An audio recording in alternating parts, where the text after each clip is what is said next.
तलाक देने के कुछ समय बाद जब अमन अपनी तलाकशुदा पत्नी साक्षी के घर गुजारे भत्ते के पैसे देने पहुंचा, तो वहां का नज़ारा देखकर उसकी रूह कांप उठी।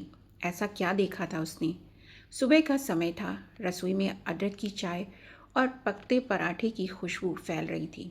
साक्षी बड़ी तेज़ी के साथ हाथ चलाते हुए नाश्ते की तैयारी में लगी हुई थी। तभी कमरे से एक गुस्से भरी कड़कती आवाज़ पूरे घर में गूंज उठी। साक्षी, साक्षी, अरे कहाँ मर गई? जल्दी यहाँ आओ। आवाज़ इतनी कड़क और तल्ख थी कि उसका दिल सिहर उठा। उसकी सांसें तेज़ हो गईं।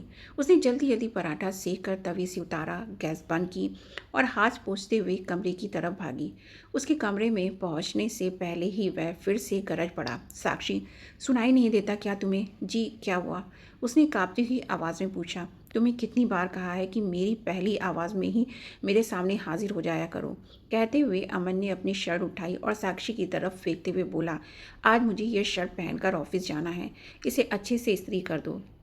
साक्षी ने जल्दी से अमन की शर्ट उठाई और उसे इस्त्री करने लगी। तभी बाथरूम से अमन की आवाज़ आई, अरे साक्षी, तौलिया क्यों नहीं रखा? जल्दी तौलिया लेकर आओ, मुझे देर हो रही है। साक्षी इस्त्री छोड़कर जल्दी जल्दी तौलिया लेने दौड़ी। बाथरूम के दरवाजे के पास पहुंचकर उसने तौलिया अंदर बढ़ाया। ये लो, ये भी तुम्हें हर बार याद दिलाना पड़ेगा क्या? अमन ने खींचते हुए तौलिया झपटा। साक्षी इस्त्री करने के लिए पलटकर जल्दबाजी में आगे बढ़ने लगी तो पैर पलंग के कोने से टकरा गया। दर्द के मारे उसका चेहरा सफ़ेद पड़ गया। उसने कराहते हुए पैर को सहलाया और फिर तुरंत शर्ट पर ध्यान दिया, लेकिन उसकी नज़र शर्ट पर पड़ते ही वो सन्न रह गई। शर्ट का एक हिस्सा जल चुका था। हे भगवान, अब क्या होगा? साक्षी के होंठ फड़कने लगे। वह डर के मारे बुरी तरह काँप रही थी। लेकिन तभी बाथरूम का दरवाज़ा खुला और अमन बाहर आ गया। मेरी शर्ट तैयार है? उसने गुस्से में पूछा, लेकिन साक्षी कुछ बोल ही नहीं पाई। जैसे ही अमन ने जली हुई शर्ट देखी, उसकी आंखें गुस्से से लाल हो गईं। तुमने ये क्या कर दिया? ये मेरी फेवरेट शर्ट थी। वह गरजा, सॉरी, वह गलती से। साक्षी ने सफाई देने की कोशिश की तो अमन चिल्लाया, तुमसे एक काम भी ठीक से नहीं होता। तभी पास के कमरे से रेखा, अमन की बड़ी भाभी, बड़ी शान से अंदर दाखिल हुई। उसकी चाल में अजीब सी आत्ममुग्धता थी। अरे देवर जी, इतनी सी बात पर इतना गुस्सा? एक शर्ट ही तो जली है और आपको तो पता ही है कि इस बेचारी से कोई काम ढंग से नहीं हो पाता। मैं अभी आपके मैके भैया की शर्ट लेकर आती हूँ, आप वह पहनकर ऑफिस चली जाइएगा। वैसे एक बात कहूँ, अगर आपने मेरी बहन के साथ शादी की होती तो बात कुछ और होती। रेखा ने अपनी मुस्कान को और चौड़ा करते हुए कहा। उसकी बातों के पीछे छिपा व्यंग साक्षी के दिल में चुभ गया। साक्षी की आंखें अब पूरी तरह से भर चुकी थीं, लेकिन किसी तरह उसने अपने आंसुओं को रोक के रखा। रेखा के जाने के बाद कमरे में एक अजीब सी खामोशी पसर गई। साक्षी ने हिम्मत जुटाकर अपने दिल की बात जुबान पर लाने की कोशिश की। आप मुझसे इतना गुस्सा क्यों करते हैं? मैं मानती हूँ कि मुझसे गलती हुई है, लेकिन आप मुझसे आराम से भी तो बात कर सकते थे ना? क्या हर बात पर चिल्लाना ज़रूरी है? यह सुनते ही अमन ने साक्षी की ओर घूरते हुए कहा, क्या कहा तुमने? इसमें भी गलती मेरी है? नहीं, मैं दोष नहीं दे रही, बस ये कह रही हूँ कि साक्षी ने संभलते हुए कहना चाहा, पर अमन का क्रोध से लाल हुआ चेहरा देखकर उसकी आवाज़ टूटने लगी। अच्छा, अब तुम मुझे सिखाओगी कि मुझे कैसा बर्ताव करना चाहिए? अमन ने साक्षी के बाल पकड़ते हुए कहा। छोड़िए मुझे, कहते हुए साक्षी ने बड़ी मुश्किल से उसकी पकड़ से अपने बाल छुड़ाए। मैं भी इंसान हूँ, इस तरह का व्यवहार सहन करना अब मेरे बस की बात नहीं है। साक्षी की आवाज़ रुआसी हो गई। अमन का गुस्सा सातवें आसमान पर पहुंच चुका था। अच्छा, क्या करोगी तुम? बोलो ना। कहते हुए अमन ने एक के बाद एक जोरदार तमाचे साक्षी के गाल पर चढ़ दिए। थप्पड़ की आवाज़ों से पूरा कमरा गूंज रहा था। साक्षी का सिर चकराने लगा। वह सदमे में थी, उसकी आंखों में आंसू भर आए, लेकिन वह खामोश रही। दरवाजे के पास खड़ा 5 साल का विवान ये सब देख रहा था। जहाँ एक तरफ उसकी माँ सहमी हुई खड़ी थी, वहीं दूसरी ओर अपने पापा की आग उगलती आंखें देखकर उसे ऐसा लग रहा था जैसे आज वह उसे मार ही डालेगा। उसकी मासूम आंखें पिता की इस हरकत से डर और दर्द से भर गईं। वह दौड़कर अपनी माँ के पास पहुंचा और उसके गले से लिपट गया। पापा, आप मम्मी को मत मारो, विवान चिल्लाया। उसकी आवाज़ डर और घबराहट से काँप रही थी। अमन विवान की आवाज़ सुनकर गुस्से से तमतमाते हुए बोला, अपनी माँ की तरह बहुत बोलने लगा है तू भी।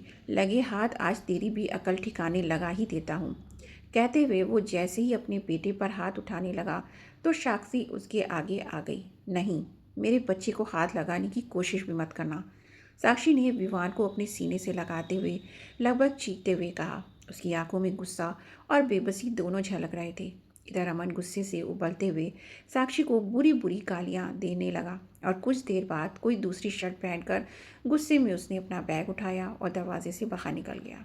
दरवाज़ा ज़ोर से बंद करने की आवाज़ के साथ घर में एक अजीब सा सन्नाटा छा गया। साक्षी घुटनों के बल बैठ गई और विवान को गले लगाकर फूट फूट कर रोने लगी। मम्मी, पापा इतना गुस्सा क्यों करते हैं? विवान ने रुआसी आवाज़ में पूछा, लेकिन साक्षी के पास उसके सवाल का कोई जवाब नहीं था। दोनों देर तक एक दूसरे से चिपके बैठे रहे। साक्षी विवान को सहलाने की कोशिश कर रही थी, लेकिन उसके अंदर भी एक तूफान उमड़ रहा था। साक्षी की आंखों में बीते वक्त की यादें तैरने लगीं। साक्षी एक साधारण और संस्कारी लड़की थी। जब वो केवल 10 वर्ष की थी तो उसके माता पिता का देहांत हो गया था। उसके बाद उसकी परवरिश उसके चाचा चाची ने की। चाची को उससे कुछ खास लगाव नहीं था, लेकिन चाचा उसका बेहद ख्याल रखते थे। पढ़ाई पूरी करने के बाद साक्षी एक कॉलेज में लेक्चरर लग गई। जल्दी से एक अच्छा लड़का देखकर उसके हाथ पीले करना चाहते थे उसके चाचा। वहीं अमन गोपाल जी का छोटा बेटा था। गोपाल जी की तबीयत कुछ ठीक नहीं रहती थी, इसलिए वह चाहते थे कि उनके रहते ही उनके छोटे बेटे का विवाह कर दिया जाए। गोपाल जी और साक्षी के चाचा महेश जी एक दूसरे को अच्छे से जानते थे। एक बार महेश जी के घर आए गोपाल जी ने साक्षी को देखा। साक्षी अच्छी पढ़ी लिखी तो थी ही, साथ ही साथ घर के काम में भी वह सुघड़ थी। गोपाल जी उसकी शालीनता और व्यवहार से इतने प्रभावित हुए कि वहीं पर अपने बेटे अमन के लिए उसका हाथ मांग लिया। महेश जी भी इस बात के लिए राजी हो गए, लेकिन बात इतनी सीधी नहीं थी। अमन की भाभी रेखा, जो एक काबिज और चालाक व्यक्तित्व की महिला थी, इस रिश्ते से खुश नहीं थी। वह चाहती थी कि अमन की शादी उसकी छोटी बहन प्रिया से हो। रेखा को लगता था कि उसकी बहन घर पर उसका वर्चस्व बनाए रखने में मदद करेगी। रेखा ने गोपाल जी से कहा, पापा जी, साक्षी भले ही अच्छी लड़की हो, लेकिन मेरी बहन से उसका कोई मुकाबला नहीं। और फिर अमन तो अच्छा पढ़ा लिखा है और खूब अच्छा कमाता है। अमन जैसे लायक लड़के के लिए लड़की भी लाखों में एक होनी चाहिए। लेकिन गोपाल जी ने रेखा की बातों को नज़रअंदाज करते हुए अमन को इस रिश्ते के लिए मना लिया। अमन और साक्षी की शादी धूमधाम से हुई। शुरुआत में सब कुछ बहुत अच्छा था। शादी के बाद साक्षी ने अपनी नौकरी भी छोड़ दी, क्योंकि अमन ये चाहता था कि उसकी पत्नी घर पर रहकर घर का काम संभाले। साक्षी ने पूरी कोशिश की कि वह घर के सभी सदस्यों को खुश रखे। उसने रेखा की भी इज्जत की और वह उसे हमेशा बड़ी बहन का दर्जा दिया। लेकिन रेखा को साक्षी का ये व्यवहार दिखावा लगता था। उसे ये बात मंजूर नहीं थी कि साक्षी घर में सबका प्यार और सम्मान पा रही है, इसलिए वह हमेशा साक्षी को नीचा दिखाने की फिराक में रहती थी। एक दिन जब साक्षी अपने मायके गई हुई थी तो रेखा को मौका मिल गया और अमन के पास आकर बोली, देवर जी, आप तो बड़े पढ़े लिखे और मॉडर्न हैं, ये साक्षी आपकी बराबर की नहीं है। कहाँ आप इतने स्टाइलिश और हैंडसम और कहाँ वह साधारण सी दिखने वाली लड़की। अमन ने उस समय कुछ नहीं कहा, लेकिन उसकी सोच पर असर पड़ने लगा। धीरे धीरे अमन का व्यवहार साक्षी के प्रति कठोर और रूखा होने लगा। छोटी छोटी बात पर उसे डांटना, ताने मारना, कभी कभी हाथ उठाना भी आम हो गया। साक्षी इस बदले हुए व्यवहार को समझ नहीं पा रही थी। उसने कई बार अमन से बात करने की कोशिश की, लेकिन अमन का जवाब हमेशा कटु और आक्रामक ही रहा। इस बारे में साक्षी ने जब अपनी सास से बात की तो सास ने जो जवाब दिया उसे सुनकर वह हैरान रह गई। बहू पति पत्नी के बीच तो ऐसी छोटी मोटी बातें होती रहती हैं, उन्हें ज़्यादा नहीं बढ़ाना चाहिए। किसी तीसरे के सामने रोने की बजाय इन बातों को कमरे के भीतर ही सुलझाना चाहिए। इतना कहकर उसकी सास ने पल्ला झाड़ लिया।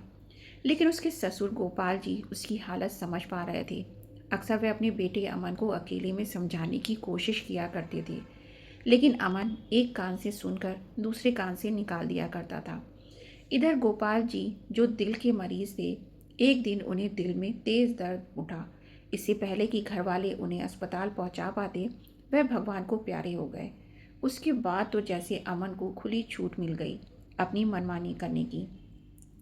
शादी के करीब 1.5 साल के बाद साक्षी ने एक बेटे को जन्म दिया। उसे लगा था कि अब अमन के व्यवहार में कुछ परिवर्तन आ जाएगा, लेकिन ये शायद उसका वहम ही था। अब अमन हर रात को शराब पीकर घर आता। दरवाज़ा खोलते ही शराब की दुर्गंध पूरे घर में फैल जाती। साक्षी पूरे दिन घर के कामों में लगी रहती और रात को अपने बेटे विवान के साथ जागती रहती, लेकिन अमन को इससे कोई फर्क नहीं पड़ता था। आप इतनी देर रात तक बाहर रहते हैं, पीकर आते हैं, कम से कम थोड़ा तो ख्याल करें। एक दिन साक्षी ने हिम्मत जुटाकर कहा। क्या कहा? किस बात का ख्याल करूं मैं? अरे, मैं काम करता हूं, घर चलाता हूं। और तू तू क्या करती है? रोटियां पकाती है और बच्चे को संभालती है। तुझे मेरी कद्र करनी चाहिए। तू मेरे घर में रहती है, मेरे पैसों पर पलती है और मुझे ही सिखाती है कि मुझे क्या करना चाहिए। अमन ने चिल्लाते हुए पास रखा गिलास जमीन पर पटक दिया और साक्षी को धक्का देकर जमीन पर गिरा दिया। पति के व्यवहार से परेशान साक्षी ने पूरी रात जागते हुए काटी। अगली सुबह जब अमन सो रहा था, साक्षी रसोई में नाश्ता बना रही थी। तभी उसकी जेठानी रेखा वहां आ गई। अरे साक्षी, रात को फिर कुछ हुआ था क्या? गाली गलौज की आवाज़ें तो मेरे कमरे तक आ रही थी। रेखा ने एक मुस्कुराहट के साथ व्यंग करते हुए कहा। साक्षी ने कुछ नहीं कहा और सिर झुकाते हुए अपना काम करती रही। मैं तो पहले ही कहती थी कि तुम इस घर के लायक ही नहीं हो। ना तुम अपने पति को संभाल पा रही हो और ना ही घर को। भाभी प्लीज़, मैं पहले ही बहुत परेशान हूँ, साक्षी ने धीमे स्वर में कहा। परेशान? परेशान तो अमन है तुम्हारी वजह से। उसकी जिंदगी खराब कर दी तुमने, कहकर रेखा ने नाश्ता उठाकर चलती बनी। साक्षी के सब्र का बांध अब टूटने लगा था, लेकिन अपना दिल हल्का करती भी तो किससे। कुछ सोचकर उसने एक बैग में अपनी और विवान के कपड़े पैक किए और चुपचाप अपने मायके चली गई। साक्षी मायके पहुंची तो उसे लगा था कि शायद उससे सहारा मिलेगा, उसकी तकलीफ को समझा जाएगा। लेकिन जैसे ही अपने चाची और चाचा के सामने अपनी व्यथा रखी, उनकी प्रतिक्रिया ने उसे भीतर तक झकझोर दिया। थोड़ी देर तक चाचा चाची एक अलग कमरे में बातें करते रहे और फिर बाहर निकलकर उसके चाचा ने गहरी सांस लेते हुए कहा। देखो बेटी, हर घर में छोटी मोटी बातें तो होती रहती हैं। कभी कभार गुस्से में आवाज़ ऊंची हो जाती है, लेकिन इसका मतलब ये नहीं कि बात को इतना बढ़ाया जाए। तुम्हें समझना चाहिए कि ये सब सहन करते हुए अपने सभी फर्ज निभाना ही तुम्हारी जिम्मेदारी है। साक्षी हतप्रभ रह गई। वो कुछ कह पाती उससे पहले ही उसकी चाची ने आगे बढ़कर कह दिया। देख साक्षी, लड़कियों का घर तो उनका ससुराल ही होता है। अब तू लड़ झगड़ कर यहाँ आकर बैठ जाएगी तो समाज में हमारी क्या इज्जत रह जाएगी। हमने अपनी बेटी प्रिया का भी ब्याह रचाना है। जैसे तैसे करके अपनी गृहस्थी को गाड़ी चलाओ, चाची ने ठंडे स्वर में कहा। साक्षी का धैर्य जवाब दे गया। उसने तुई हुई आवाज़ में कहा, चाचा, लेकिन मैं उस नर्क में वापस जाना नहीं चाहती। तो उसके चाचा ने गुस्से में कहा, बस अब और बहस मत करो, हम तुम्हारे भले के लिए कह रहे हैं। कल सुबह वापस अपने घर जाओ और अपनी जिम्मेदारियों को निभाओ। ठंडे दिमाग से काम लोगी तो सब ठीक हो जाएगा। उस रात साक्षी बहुत देर तक छत को घूरती रही। उसकी आंखों में आंसू थे, लेकिन अब उनमें दर्द के साथ साथ गुस्सा भी था। अगली सुबह साक्षी चुपचाप अपना बैग उठाकर ससुराल लौट आई। दरवाज़ा खोलते ही रेखा की चुपती हुई आवाज़ सुनाई दी। अरे, आ गई महारानी। चाचा चाची 2 दिन भी नहीं रख पाए तुम्हें। साक्षी ने कुछ नहीं कहा। वह जानती थी कि रेखा को जवाब देने का कोई फ़ायदा नहीं। उसके बाद के दिन साक्षी के लिए और भी कठिन हो गए। अब अमन और रेखा दोनों समझ गए थे कि साक्षी को मायके से कोई सहारा नहीं मिलेगा। अमन का रवैया और कठोर हो गया। वह अब न केवल हर रात शराब पीकर आता, बल्कि जानबूझकर साक्षी को और अपमानित करने के लिए परिवार के सामने भी उसे खरी खोटी सुनाने लगता। लेकिन एक दिन विवान बीमार पड़ गया। पूरी रात बुखार में तपते बेटे के साथ साक्षी जागती रही। उसने अमन को कई बार उठाने की कोशिश की, लेकिन उसने झुंझलाते हुए कहा, मुझे सोने दे, वैसे भी ये सब तेरा काम है, मेरा नहीं। अगली सुबह जब साक्षी ने अपने बेटे को डॉक्टर को दिखाने की बात कही, तो अमन ने स्पष्ट सा जवाब दिया, डॉक्टर के पास जाना है तो ऑटो करके चली जाओ, मेरे पास समय नहीं है। भीतर तक टूट चुकी थी साक्षी। उसने डॉक्टर के पास जाकर विवान का इलाज करवाया। अपनी इसी जिंदगी को ही वह अपनी नीति मान बैठी थी और इसी तरह से समय बीत रहा था। परंतु आज जब शर्ट जलने की बात पर अमन हैवानियत पर उतर आया था और साक्षी के साथ जिस तरीके से उसने मारपीट की थी, उसे देखकर उसका बेटा विवान आज बुरी तरह से सहम गया था। माँ के साथ चिपका हुआ वह डर के मारे बस कांपता ही जा रहा था। विवान की हालत देखकर साक्षी सोचने लगी कि आखिर खुद को और अपने बच्चे को इस नर्क जैसी जिंदगी से कैसे छुटकारा दिलाऊं। थोड़ी देर में उसने अपना फ़ोन उठाया और कॉलेज फ्रेंड्स के बीच हो रही बातचीत को पढ़ने लगी। हर साल उसकी कॉलेज की सहेलियां गेट टुगेदर अरेंज करती थीं। आज भी उसी विषय में बातचीत चल रही थी। वह हमेशा उस गेट टुगेदर में जाने के बारे में सोचती थी, लेकिन हर बार अमन के डर से मना कर देती। इस बार उसने खुद को रोकने की कोशिश नहीं की। 2 दिन बीते। आज गेट टुगेदर का दिन था। अमन के जाने के बाद साक्षी भी तैयार हो गई और विवान को साथ लेकर घर से निकल पड़ी। वहां पहुंचकर सहेलियों से मिलने पर उसके चेहरे पर बरसों बाद मुस्कान आई थी। उसकी बेस्ट फ्रेंड पायल उससे मिली तो देखते ही बोली, साक्षी, ये तुम हो? तुम्हें हो क्या गया है? कभी कॉलेज की ब्यूटी क्वीन कहलाती थी तुम, और अब तो चेहरे से रौनक ही गायब है। पहले तो साक्षी ने बात को टालने की कोशिश की, लेकिन उसी दौरान पायल की नज़र उसकी गर्दन और बाजुओं पर पड़ी। ये निशान कैसे हैं साक्षी? पायल ने पूछा तो साक्षी झेप गई, लेकिन सहेलियों के बार बार पूछने पर उसकी आंखों से आंसू छलक पड़े। उसने अपनी सारी कहानी बयां कर दी, किस तरह वह पिछले कई सालों से अमन के अत्याचार सह रही थी। सुनकर पायल की आंखों में भी आंसू आ गए। कुछ देर वह कुछ बोल ही ना पाई। फिर रुदे स्वर में बोली, साक्षी, क्या तुम्हें नहीं लगता तुम अपने साथ साथ अपने बेटे की ज़िंदगी भी बर्बाद कर रही हो? तुम्हारी सबसे बड़ी गलती ये थी कि तुमने अपने हिटलर पति का फरमान मानकर नौकरी छोड़ दी। अरे तुम आज के ज़माने की लड़की हो, पढ़ी लिखी हो, होशियार हो, फिर कैसे इतना अन्याय सहन कर सकती हो? पायल की बातें सुनकर साक्षी चुप थी, लेकिन उसकी एक एक बात सीधा उसके दिमाग पर चोट कर रही थी। जहाँ बाकी सब लोग नाच गा रहे थे, वहीं पायल और साक्षी अपनी बातों में व्यस्त थी। घर लौटते समय पायल ने उसे अपनी गाड़ी से छोड़ दिया, लेकिन जाते जाते उसे इतना अवश्य कह गई कि किसी भी समय ज़रूरत हो तो मुझे याद करना। घर लौटते समय साक्षी के दिमाग में कुछ हलचल सी थी। वह घर पहुंची तो ये देखकर उसने राहत की सांस ली कि अमन अभी तक घर नहीं आया था। कहीं उसे पता चल जाता तो साक्षी की खैर नहीं थी। अगली सुबह विवान को स्कूल भेजने के बाद साक्षी अमन के लिए नाश्ता बनाने में जुट गई। तभी अमन कमरे से बाहर आकर नाश्ता करने जा ही रहा था कि अचानक रेखा कमरे के अंदर आई। देवर जी, अपनी पत्नी को काबू में रखिए, कल पूरे दिन गायब थी महारानी। मुझे तो कुछ समझ नहीं आया, आखिर गई कहाँ थी? ना जाने कहाँ मटर गश्ती करती फिर रही थी। घर का सारा काम मुझे ही करना पड़ा। इतनी छूट भी अच्छी नहीं है, लेकिन देवर जी, आप उस पर गुस्सा मत कीजिएगा। मैं तो बस आपको बता रही थी कि आपकी पीठ पीछे क्या हो रहा है। ये बात सुनते ही अमन की आंखें अंगार उगलने लगीं। वह तेज कदमों से चलकर साक्षी के पास गया। साक्षी उस समय रोटी पका रही थी तो उसका मुंह दूसरी ओर था। अमन ने पीछे से उसके बाल पकड़े और घसीटता हुआ उसे रसोई से बाहर ले आया। मुझे बिना बताए तू घर से बाहर कैसे गई थी? हिम्मत कैसी हुई तेरी? किससे मिलती है मेरे पीठ पीछे वो? मैं अपनी सहेली से दर्द से कहराती हुई साक्षी कहने लगी तो अमन चिल्लाया, मेरी जानकारी के बिना गई कैसे? इस घर में रहना है तो कायदे से रहना होगा, नहीं तो। इससे पहले कि अमन कुछ और कह पाता, उसका मोबाइल फ़ोन बज उठा। उसके ऑफिस से फ़ोन था। इन सब बातों में वह भूल गया था कि आज उसे जल्दी जाना था। अमन ने साक्षी को झटके से ज़मीन पर पटक दिया और बिना नाश्ता किए घर से बाहर निकल गया। साक्षी का शरीर दर्द से कराह रहा था, लेकिन उसके मन में जो आग लग रही थी, उसने उसे उठने और कुछ करने की हिम्मत दी। उसने अपने आंसू पोंछे और फैसला किया कि अब उसे अपनी और अपने बेटे की ज़िंदगी को सुधारने के लिए कुछ ना कुछ तो करना ही पड़ेगा। साक्षी ने घर के काम ख़त्म किए और अपने पुराने लैपटॉप को चालू किया। अपने सारे सर्टिफिकेट्स निकाले और रिज्यूम में को अपडेट किया। उसने ये तय कर लिया था कि अब वह आत्मनिर्भर बनेगी। उसने शहर के हर कॉलेज और स्कूल की वेबसाइट पर जाकर नौकरी की वैकेंसी खंगाली शुरू की, परंतु देखा कि जहाँ भी वैकेंसी थी वहाँ एक्सपीरियंस कैंडिडेट की ही मांग थी। लेकिन उसके पास तो एक्सपीरियंस था ही नहीं, बल्कि अब तो 7 वर्षों का लंबा अंतराल आ चुका था। फिर भी उसने हार नहीं मानी और कई जगह पर ईमेल और आवेदन भेजे।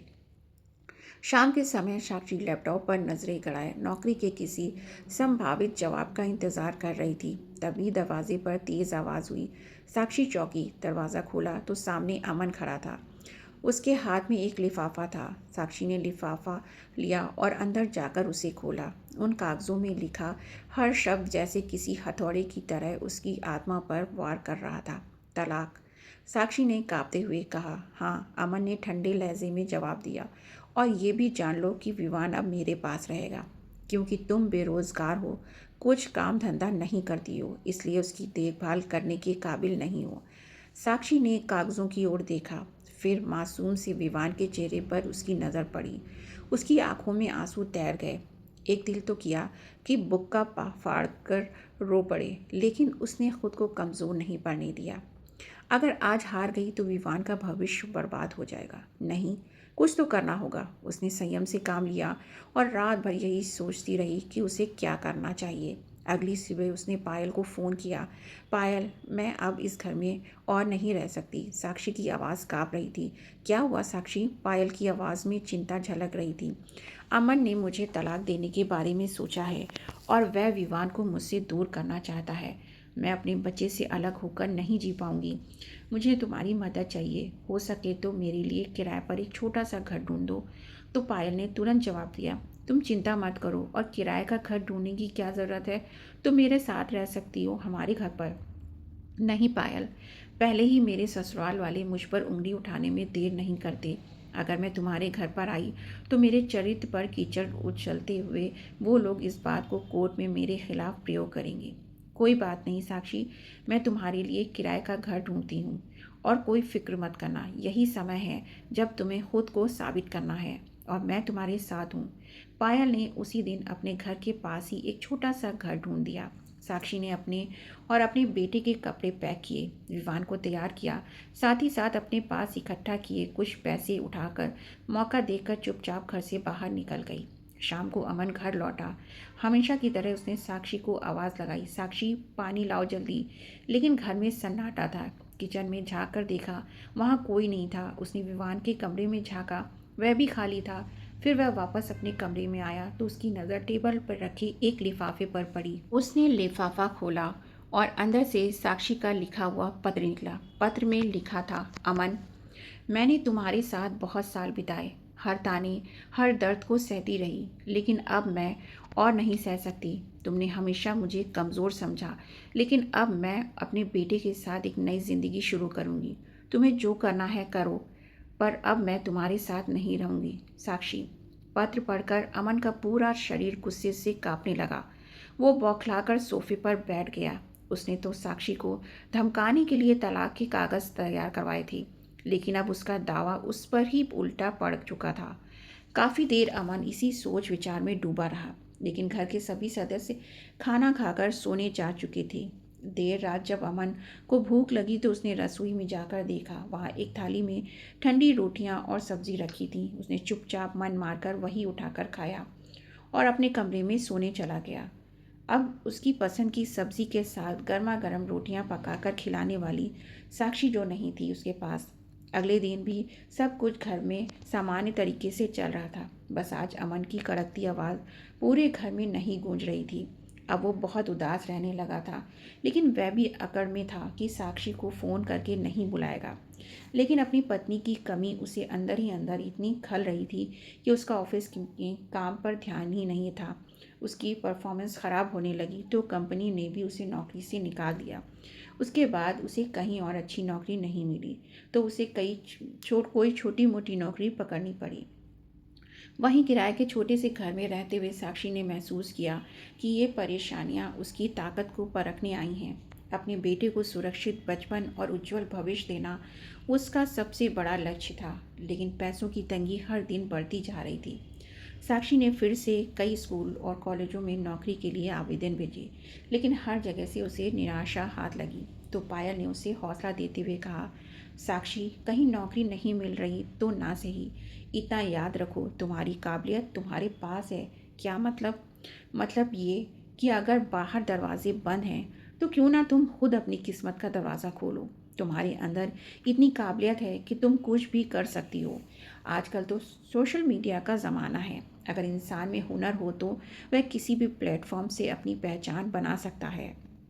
तुम्हारा पढ़ाने का तरीका हमेशा से बेहतरीन रहा है, क्यों ना तुम बच्चों के सिलेबस पर आधारित वीडियो बनाकर सोशल मीडिया पर डालो। मेरी बात पर विचार ज़रूर करना। पायल के जाने के बाद साक्षी खुद से ही बोली, सुझाव तो अच्छा है, मुझे इस बारे में पूरी जानकारी तो नहीं है, लेकिन जहाँ चाह होती है, राह अपने आप ही निकल आती है। साक्षी ने अपना स्मार्टफ़ोन उठाया और घंटों मेहनत करके वीडियो बनाने की तकनीक सीखी। 12वीं के बच्चों की परीक्षा नज़दीक थी, इसलिए उसने सबसे पहले 12वीं कक्षा के बच्चों को पढ़ाने के लिए टॉपिक ढूंढे। अगले दिन साक्षी ने पायल के साथ मिलकर वीडियो बनाने की तैयारी की। पायल ने कैमरा सेट किया और साक्षी ने पढ़ाना शुरू किया। उसकी आवाज़ में आत्मविश्वास था और पढ़ाने का तरीका इतना सरल कि जटिल से जटिल विषय भी बच्चों के लिए आसान हो गए। पहला वीडियो अपलोड करते समय साक्षी के मन में संकोच था। क्या कोई इसे देखेगा? उसने पायल से पूछा तो पायल ने हंसते हुए कहा, तुम चिंता मत करो, तुम्हारा काम इतना अच्छा है कि लोग खुद ब खुद तुम्हें ढूंढ लेंगे, बस धैर्य रखो। कुछ ही दिनों में वीडियो पर अच्छे व्यूज़ आने लगे। कुछ लोगों ने कमेंट्स भी किए। एक ने कहा, आपका तरीका बहुत अच्छा है, प्लीज़ अगले टॉपिक पर जल्दी वीडियो बनाइए। तो किसी ने धन्यवाद देते हुए कहा, आपने मेरे बच्चे का डर ख़त्म कर दिया। ऐसे ऐसे कमेंट्स से उसका कमेंट बॉक्स भर गया। साक्षी की आंखों में चमक लौट आई। उसने और वीडियो बनानी शुरू की और विषयों को विस्तार से समझाने लगी। दिन रात की परवाह ना करते हुए उसने मेहनत जारी रखी। 1 महीने के अंदर ही हज़ारों लोग उसके साथ जुड़ गए। कुछ समय बाद सोशल मीडिया से होने वाली आमदनी ने साक्षी को आर्थिक रूप से मजबूत बना दिया। उसने विवान का एक बेहतर स्कूल में दाखिला करवाया और ख़ुद भी नए कोर्सेज के ज़रिए अपने ज्ञान को बढ़ाने लगी। उधर साक्षी के घर से निकलने के बाद घर का माहौल पूरी तरह से बदल गया था। रेखा रसोई में बर्तन पटकते हुए बड़बड़ाती जा रही थी।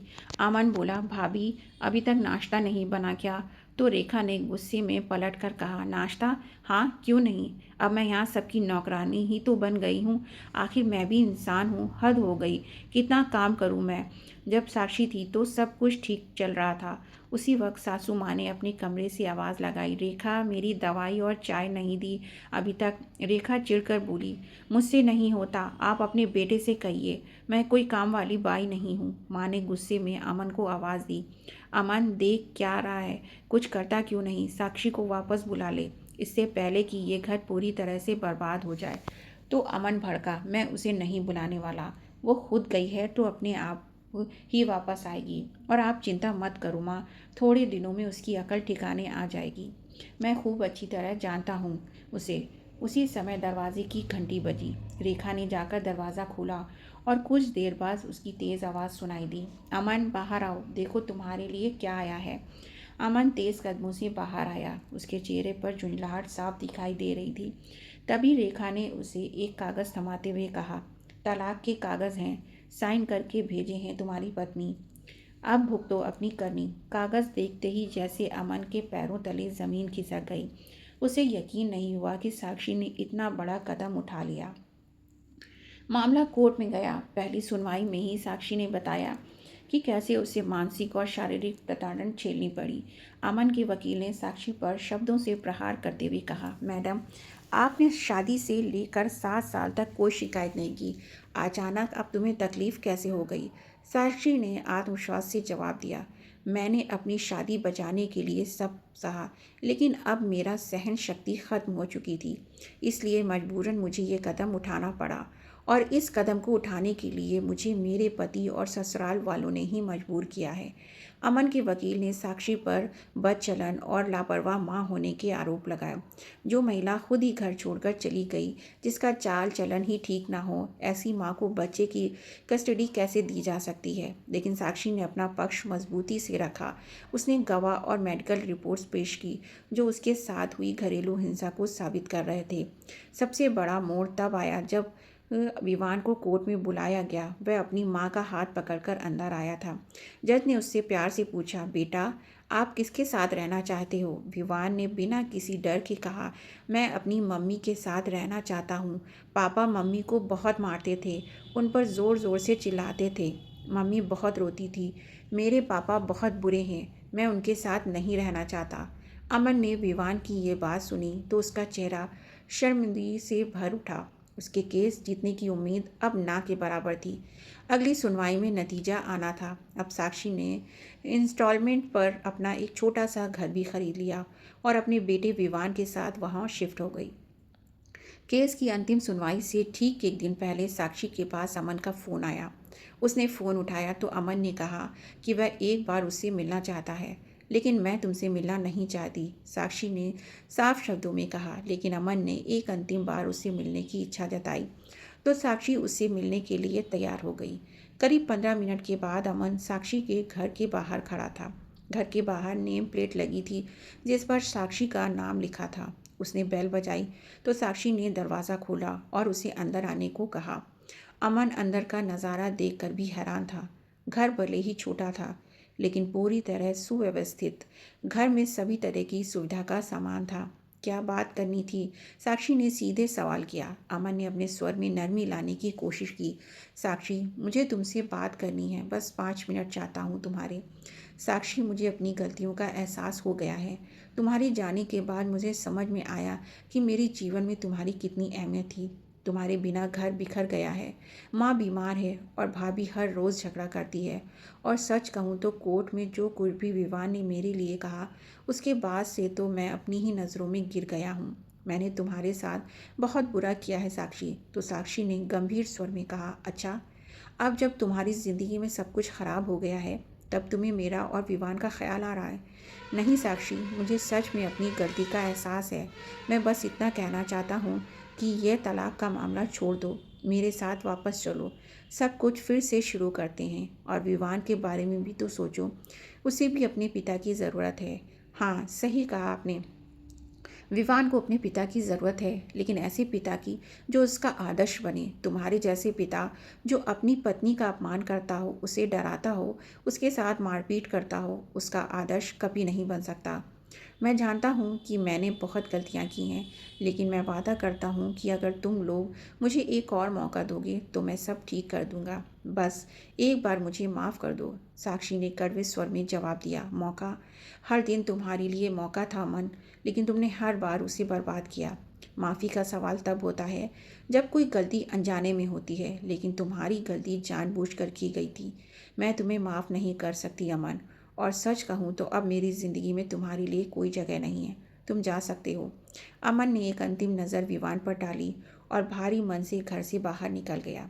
दोस्तों, औरत जब अपने साहस और आत्मसम्मान से आगे बढ़ती है तो वह न केवल अपनी कहानी बदलती है बल्कि दुनिया के लिए भी एक मिसाल बन जाती है।